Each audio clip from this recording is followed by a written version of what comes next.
ଜଟଣୀରେ ଶିବ ମନ୍ଦିର ପାଖରେ ମଦ ଦୋକାନ ଖୋଲାଯାଇଛି। ଏହା ପଛରେ କାହାର ଅନୁମତି, କାହାର ଦାୟିତ୍ୱ, କିଏ ଦେବ ଜବାବ? ଜଟଣୀରେ ଶିବ ମନ୍ଦିର ନିକଟରେ ମଦ ଦୋକାନ ଖୋଲାଯାଇଥିବା ଘଟଣାକୁ ନେଇ ସାଧାରଣ ଲୋକଙ୍କ ମଧ୍ୟରେ ତୀବ୍ର ପ୍ରଶ୍ନ ଉଠିଛି। ଯଦି ଏହି ଅନୁମତି ଆଇନ ଅନୁଯାୟୀ ଦିଆଯାଇଛି, ତେବେ ସେହି ପ୍ରକ୍ରିୟାକୁ ସାର୍ବଜନୀନ କରାଯାଉ। ଯଦି କୌଣସି ନିୟମ ଉଲ୍ଲଂଘନ ହୋଇଥାଏ, ତେବେ ଦାୟୀଙ୍କ ବିରୋଧରେ କାର୍ଯ୍ୟାନୁଷ୍ଠାନ ହୁଅ।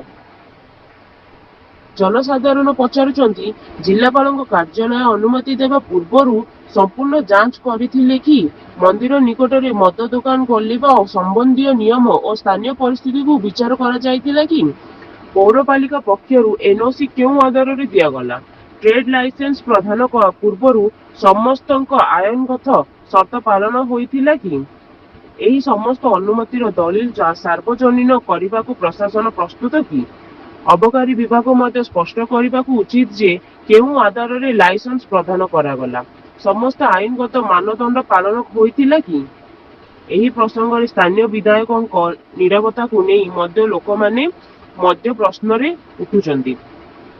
ଜନସ୍ୱାର୍ଥ ସହିତ ଜଡ଼ିତ ଏହି ବିଷୟରେ ସେ ନିଜର ଅବସ୍ଥାନ ସ୍ପଷ୍ଟ କରିବେ କି? ସ୍ଥାନୀୟ ବାସିନ୍ଦାଙ୍କ ଦାବି, ଏହି ସମସ୍ତ ଅନୁମତି ପ୍ରକ୍ରିୟାର ସ୍ୱାଧୀନ ଓ ନିରପେକ୍ଷ ତଦନ୍ତ କରାଯାଉ।